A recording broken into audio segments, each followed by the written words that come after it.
नगर निगम के चुनाव चल रहे हैं और इसी बीच कल छत्तीसगढ़ हाईकोर्ट ने एक आदेश जारी करते हुए भिलाई नगर निगम से बर्खास्त किए गए पार्षद सलमान इंजीनियर की पार्षदी को बरकरार रखने के लिए स्टे जारी कर दिया है। आपको बता दें कि पिछले साल 6 मई 2024 को संभाग के कमिश्नर ने सलमान इंजीनियर की पार्षदी को इस आधार पर रद्द कर दिया था, उन्होंने फर्जी जाति प्रमाण पत्र का सहारा लिया है। आपको बता दें कि वार्ड नंबर 35 से सलमान इंजीनियर, जो कि शारदा पारा के नाम से है, ओबीसी वर्ग के लिए सुरक्षित है और सलमान इंजीनियर अपने आप को कुंजड़ा जाति का कहते हैं। इनके परिवार के पास तमाम दस्तावेज हैं जिसको आधार पर उन्होंने चुनाव लड़ा भी और जीते भी, लेकिन बाद में सूचना के अधिकार के तहत नेता प्रतिपक्ष भोजराज सिन्हा ने दस्तावेज जो निकाले थे उसमें जो एंट्री थी, एंट्री में नंबर वगैरह जो निकाला गया वो किसी महिला के नाम था और उस आधार पर एक मामला भी बना, उससे एक आवेदन लगाया गया। गलत तरीके से चुनाव लड़े हैं और गलत तरीके से जीते हैं, इस आधार पर संभाग कमिश्नर ने उनको बर्खास्त कर दिया था। उसके बाद सलमान इंजीनियर ने संभाग कमिश्नर के आदेश के खिलाफ राज्य शासन के पास अपील की थी कि उनके साथ गलत हुआ है, लेकिन तब राज्य शासन ने भी उनकी अपील को खारिज कर दिया था और संभाग का जो डिविजनल कमिश्नर होते हैं उनके आदेश को बरकरार रख दिया था, जिसके खिलाफ एक बार फिर सलमान इंजीनियर छत्तीसगढ़ हाईकोर्ट के शरण में गए अक्टूबर के महीने में और लगभग 4 महीने की जद्दोजहद के बाद आखिर कल 28 जनवरी को शाम को यह आदेश आया। हाईकोर्ट के जस्टिस विभू दत्ता गुरु ने दुर्ग कमिश्नर और राज्य शासन का जो आदेश था, दोनों आदेशों के खिलाफ स्टे दे दिया है और इस तरह सलमान इंजीनियर की पार्षदी एक बार फिर बहाल कर दी है हाईकोर्ट ने। अब सवाल ये उठता है कि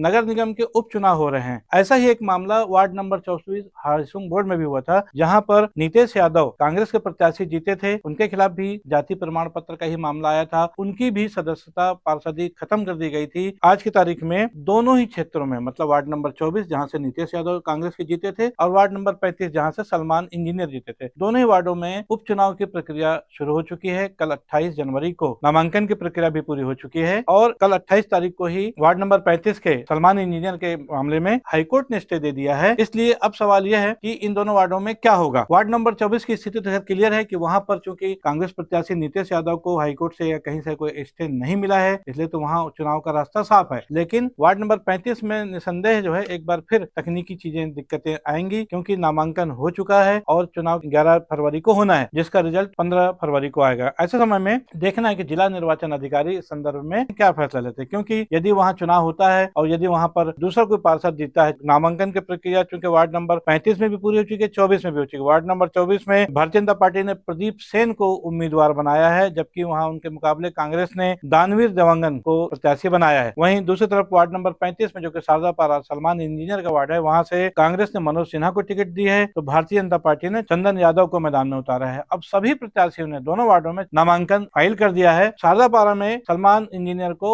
हाईकोर्ट ने स्टे दे दिया उनके पार्षदी को। इसलिए अब जिला निर्वाचन अधिकारी इस संदर्भ में क्या निर्णय लेते हैं ये उनके पाले में है, क्योंकि यदि 11 तारीख को मतदान होता है दोनों वार्डों में, खासतौर पर वार्ड नंबर 35 में शारदा पारा की बात करें, क्योंकि यह मामला तकनीक में फंस गया है। यदि यहाँ से कोई रिजल्ट आता है, कोई जीतता है, तो हाईकोर्ट का जो आदेश है, जो स्टे किया गया है, जिसमें सलमान इंजीनियर की पार्षदी को बरकरार रखा गया, तो क्या एक वार्ड में 2 पार्षद होंगे? इसलिए ये बहुत तकनीकी मामला है, इसमें जिला निर्वाचन अधिकारी को फैसला लेना है। आमतौर पर ऐसा भी होता है, चुनाव की प्रक्रिया भले हो जाए लेकिन मतगणना रोक दी जाती है, लेकिन ये सब कुछ जिला निर्वाचन अधिकारी के विवेक पर निर्भर होता है, जिसका इंतजार रहेगा। इस संदर्भ में स्टे पाने के बाद पार्षद सलमान और उनके समर्थक कलेक्टर से आज मिलने के लिए गए हुए हैं। देखते हैं शाम तक इस संदर्भ में क्या फैसला आता है। अब हम बात करेंगे बिलासपुर की। ऐसा ही एक मामला बिलासपुर में भी आया, जहां पर ओबीसी वर्ग के लिए आरक्षित महापौर के पद के लिए भारतीय जनता पार्टी ने पूजा विधानी को मेयर की टिकट दे दी है और वहीं दूसरी तरफ कांग्रेस ने प्रमोद नायक को मैदान में उतारा है। कल 28 जनवरी चूंकि नामांकन की आखिरी तारीख थी, दोनों पार्टी के नेताओं ने अपने अपने नामांकन भी दाखिल कर दिए हैं। आज जबकि स्क्रूटनी का दिन है, ऐसे समय में कांग्रेस के कार्यकर्ताओं ने, नेताओं ने भारतीय जनता पार्टी के प्रत्याशी पूजा विधानी के खिलाफ एक आवेदन लगाया है कि ये ओबीसी वर्ग में नहीं आती हैं। इस संदर्भ में उन्होंने कुछ साक्ष्य भी दिए हैं। अब जिला निर्वाचन अधिकारी बिलासपुर इस संदर्भ में जांच कर रहे हैं। देखना यह है क्या पूजा विधानी का नामांकन फॉर्म है उस पर जिला निर्वाचन अधिकारी क्या निर्णय लेते हैं। कुल मिलाकर देखा जाए तो नगर निगम चुनाव के बीच में जाति को लेकर के इस तरह के विवाद हमेशा होते रहे हैं। एक बार फिर भिलाई में हो रहे नगर निगम के पार्षद के उपचुनाव और बिलासपुर नगर निगम के महापौर का जो चुनाव हो रहा है उसको लेकर के ये 2 मामले सामने आए हैं, जिस पर सभी की निगाह रहेगी। और जब तक ये निर्णय आता है बिलासपुर जिला निर्वाचन अधिकारी का या दुर्ग के निर्वाचन अधिकारी का, तब तक बने रहिए न्यूज़ T20 के साथ। मैं हूं बीडी निजामी। आज के लिए बस इतना ही। कल फिर मिलेंगे किसी नई खबर के साथ। तब तक के लिए दीजिए इजाजत। जय हिंद, जय भारत, जय छत्तीसगढ़।